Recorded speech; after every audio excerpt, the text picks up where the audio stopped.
Have you ever wondered how to make a really good bad guy? I mean, like a really bad guy? You know what I'm saying. If you have, watch this video. I've got some ideas for you. So, I just watched this movie called Becky, which has Kevin James in it as the bad guy. He's like this super evil neo-Nazi, and he's really evil. But he has such an interesting character that I think would make a great kind of character in your tabletop role-playing games. Essentially, his character is so obviously evil, everybody in the audience knows that he's evil from the beginning. And so signaling to your players, hey, this guy is evil. Like, there's no question he's super evil and willing to do horrible, unspeakable things to achieve his goal. The goals itself doesn't really matter. I mean, in the movie he was, well, I won't give it away. I'll let you go watch it and see for yourself. I am going to talk about one special scene though. So if you're like worried about spoilers, skip ahead. I'll put a timestamp in the whatever, but skip ahead now because I'm definitely going to spoil this.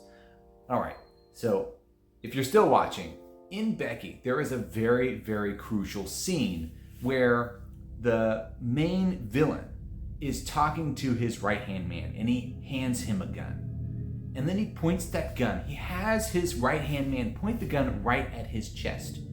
And this blew me away. Like, I was gripping my head and like screaming at the television, like, what are you doing? Because it was so wild. But it had a really important point. It showed that the arch villain, the really bad guy, was willing to go to super extremes. And he turned to his right-hand man and said, if you're not with me, then I can't do this. And just go ahead and pull the trigger now. Kill me now. I can't stand to live any longer if you're not going to help me do this fight. It was so pivotal. And it just reinforced this concept that this guy is so evil and willing to do all kinds of horrible, unspeakable things. And that made him a really interesting bad guy. It's like, why are you so dedicated to this awful thing?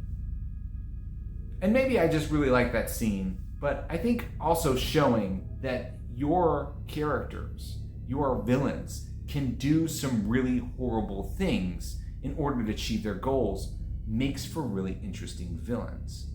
There were different times where he wasn't just going and killing and murdering everybody. He had hostages at one point and he held them at gunpoint and he was definitely torturing them, but he always had a reason. He was trying to find his MacGuffin and, well, he was willing to do anything to get that MacGuffin. Even horrible, unspeakable things. How many times can I say horrible, unspeakable things in this video? I don't know. Anyway, I love the performance. I love the film. It is horror and adventure thriller. It's an action thriller for sure. But if you like those kind of movies, highly recommend it. Okay, so let's break down this character and try to take what we can from that film and use it in your game.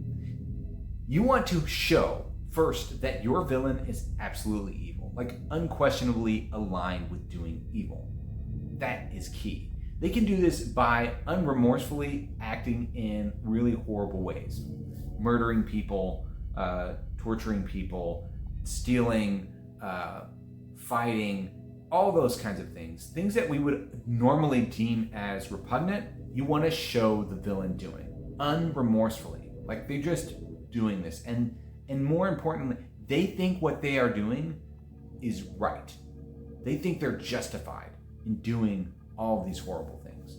That is key. They have to be justified because no villain thinks they are the villain. Every villain thinks they are the hero. And it's actually the heroes who often think they're the villains. And this is key.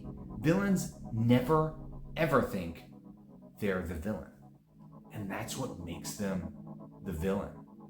It's so counter, but that's really how it goes. Just think about it. In the media that you've consumed, if somebody is actually thinking that they have done something wrong, then they're going to work to try to make it better. But if they never think about them doing anything wrong, they're never going to try to make themselves better. They're never going to change their ways. They're just going to continue to do the horrible things they've been doing. So the villain has to show that they're evil and remorseless. The second thing that they need to make an interesting villain is for them to have a clear objective, right?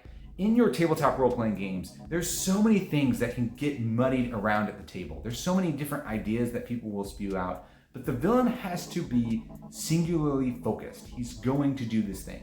Now, in reality or in the lore, they could have different facets to them for sure, but for your game, it's gotta be super clear.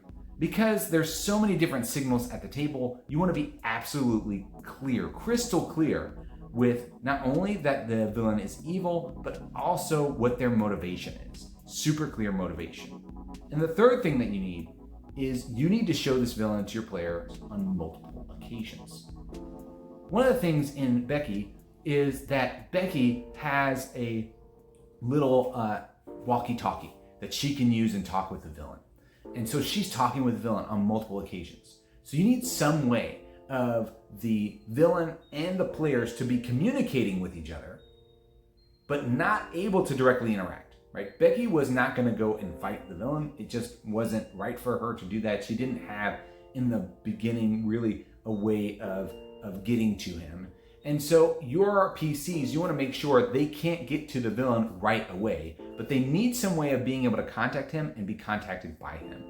Along the ley line, you can use memo birds, which are essentially emails. They are a piece of parchment, you can write on them, and you fold them up, and you make an aether check, and you send them off, and then it will go to the person that it's sent to, hopefully. They're not perfect. They get lost more frequently than emails. I mean, it's a memo.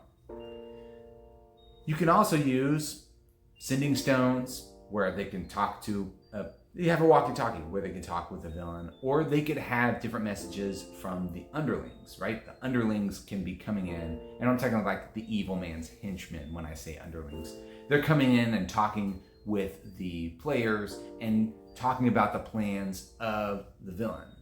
One thing that was really good about Becky that you could totally use for your RPG games is it very clearly showed you her different confrontations with all of the bad guys, right? She had a single confrontation with each one.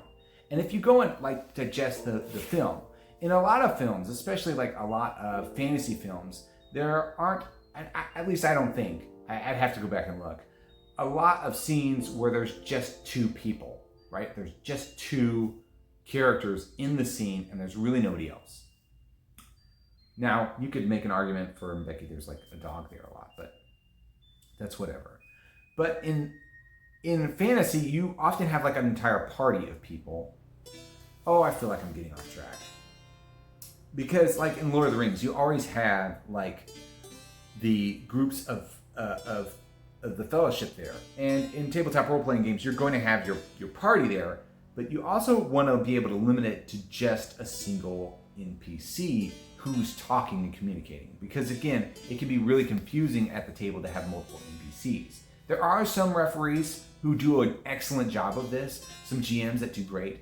My local GM does an excellent job and has been able to do 5 different NPCs at the same time and clearly express each one, which was just a phenomenal source of acting. Shout out to you, Evan, way to go. But most referees can't do that. I, for one, cannot play 5 different NPCs at the same time at the table without confusing everything. So if you're not capable of that, try to narrow down who is able to interact with the NPCs all at once. Okay, so to try to sum up this random rant because I watched a movie, you want to make your villain absolutely and clearly evil. You want to make their objectives clear to the player, and also probably the things that are getting in the way. Otherwise, why didn't they already achieve their goals? You want to make... What's the third thing? I don't remember what the third thing was.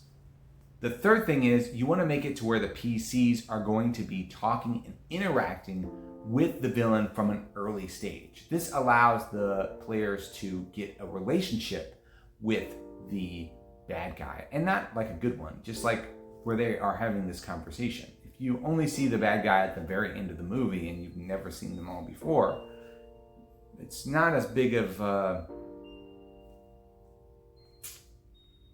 climactic moment. It just kind of was like, oh, okay, we killed some bad guy. It's run of the mill. But if they've been talking with this villain throughout the entire campaign, getting notes from them, sending messages, hearing evil tales about what he's done or she's done, then, no bueno.